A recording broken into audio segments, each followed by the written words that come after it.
Olá, meu amigo, minha amiga da TV Novo Tempo e da internet que nos acompanham diariamente aqui no Revivados por Sua Palavra. É uma grande alegria, um prazer estar com você mais uma vez, ok? Hoje vamos ler Jeremias capítulo 16, porém antes de lermos, antes de ouvirmos a voz do Senhor, nós vamos fazer uma oração. Vamos orar? Querido Pai, obrigado pela oportunidade de estarmos juntos mais uma vez, agora nos dá sabedoria para que possamos compreender a Tua Palavra. Em nome de Jesus oramos. Amém. Bem, Jeremias 16, ele apresenta a vida solitária do profeta, é o título que aparece logo acima do capítulo. A vida solitária do profeta, figura do povo. E há vários símbolos aqui, o símbolo da abstenção do casamento, casas de luto, festa. O profeta também prediz a ruína dos judeus, que eram piores até que seus pais, né, os da época que recebem a mensagem de Jeremias. Ele fala do retorno do cativeiro, que deve ser mais extraordinário que a libertação do Egito. No verso 16, ele inclusive mostra que Deus castigará a idolatria duplamente. Agora, esse é um capítulo que mostra a figura solitária do profeta e a vida triste do profeta, porque ele mostra a condição que o profeta teria que enfrentar. Ele deveria ficar solteiro. Não que ser solteiro é um problema, mas naquela época sim. Sabe por quê? Porque ele não deveria ter filhos também. Se a gente ler Jeremias 16, verso 1, diz, verso 2, não tomarás mulher, nem terás filhos e nem filhas. E isso, naquela época, era um grande sacrifício. Conduzir o trabalho de Deus muitas vezes requer sacrifícios pessoais. E Jeremias se dedicou totalmente ao ministério para o qual ele foi chamado. Deus chama cada um de nós também. Mas o seu chamado não vem somente revestido de sacrifícios. Seu chamado envolve nos abençoar e abençoar a todos que aceitarem o seu convite. Convite de Deus para hoje pode ser um convite para estudar a Bíblia, por exemplo. Pode ser um convite para praticar aquilo que está escrito na Bíblia. Pode ser um convite para ser batizado. Talvez você já está estudando a Bíblia e ainda não tomou a sua decisão. Pode ser um convite para ser um discípulo. Bem, Deus faz muitos convites para nós hoje. E Ele pode estar chamando você agora. Então, talvez você precise tomar uma decisão ao lado do Senhor. E ao ler Jeremias 16, Deus está falando com você. Por que não decidir hoje? Por que não tomar a sua decisão? Eu quero mencionar com você agora os versos que destaquei, que para mim foram importantes. E o primeiro verso é o verso 10, que diz, quando anunciares a este povo todas estas palavras, e eles te disserem, por que nos ameaça o Senhor com todo este grande mal? Qual é a nossa iniquidade e qual é o nosso pecado que cometemos contra o Senhor nosso Deus? É triste que os filhos não conheciam ou não sabiam qual era a sua iniquidade, porque os pais não lhes haviam ensinado. Precisamos cuidar da nova geração. Precisamos cuidar dos filhos que Deus nos deu. Se nós lermos Deuteronômio capítulo 6, por exemplo, a partir do verso 5 e o Salmo 78, nós vemos que Deus nos ordena cuidar da nova geração. Eu quero ler com você esses dois textos. Em algum momento eu já li aqui contigo, mas a Bíblia, ela se renova cada vez que a gente lê um texto. E, portanto, eu quero ler agora com você Deuteronômio, primeiro, o capítulo 6. Diz a Bíblia o seguinte, a partir do verso 6. Estas palavras que hoje te ordeno estarão no teu coração. Tu as inculcarás a teus filhos e delas falarás, assentado em tua casa, andando pelo caminho, ao deitar-te e ao levantar-te. E quando a gente vai para o Salmo 78, aqui nós também encontramos uma ordem de Deus. O Salmo 78 diz o seguinte, a partir do verso 3. O que ouvimos e aprendemos e nos contaram os nossos pais, não encobriremos aos nossos filhos. Contaremos à vindoura geração os louvores do Senhor, o seu poder e as maravilhas que Ele fez.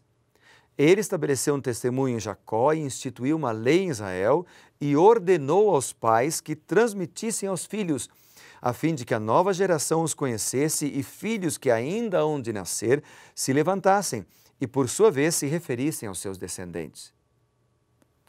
Há uma ordem aqui para ensinar a nova geração sobre a palavra de Deus. E quando a gente volta lá para Jeremias, capítulo 16 e o verso 10, a gente vê uma nova geração que não conhecia o Senhor.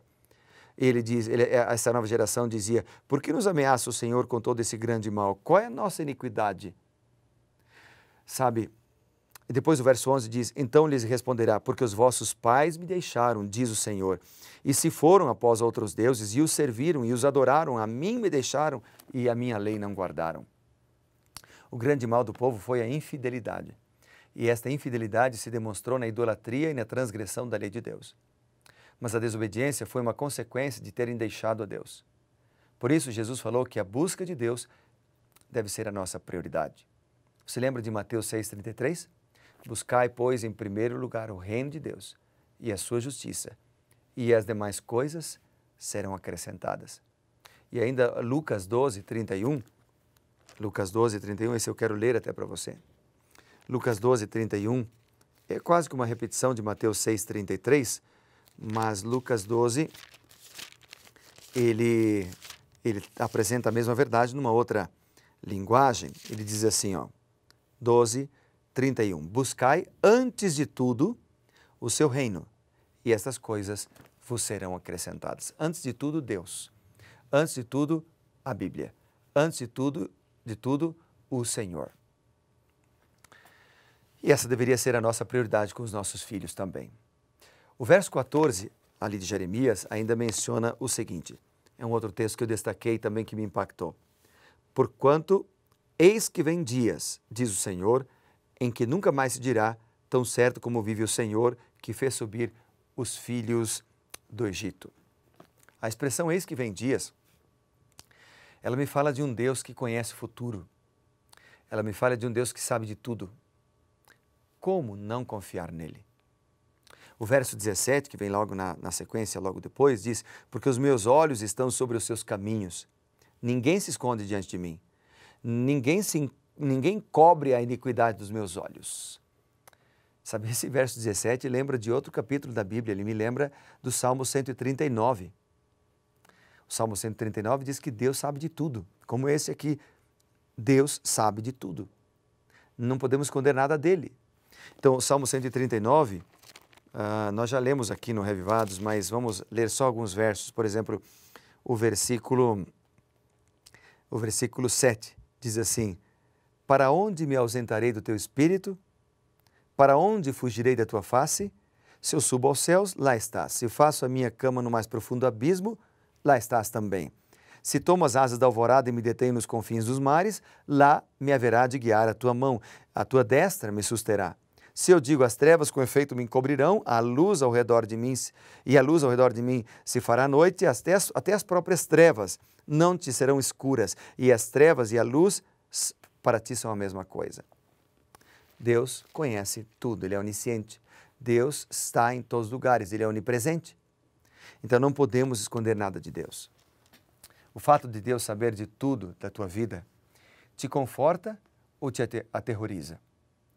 Dependendo da tua resposta, é a qualidade de relacionamento que você tem com o Senhor. E eu termino com o verso 19. O verso 19 diz assim: ó Senhor, força minha e fortaleza minha, refúgio meu no dia da angústia. A ti virão as nações desde os confins da terra e dirão: nossos pais herdaram só mentiras e coisas vãs em que não há proveito. Bem, nós não precisamos temer. Deus é nossa fortaleza, Deus é nosso refúgio no dia da angústia. O texto ele diz aqui no início: ó Senhor, força minha e fortaleza minha. Por mais que vivamos em meio de um povo mentiroso, por mais que vivamos no meio de um povo que transgride a lei do Senhor, por mais que sejamos criticados, por mais que tenhamos medo de seguir os caminhos de Deus, medo de sermos desamparados ou perdermos o emprego, por exemplo, por mais que tenhamos medo de sermos criticados pelos familiares, Lembre-se do que diz o verso 19.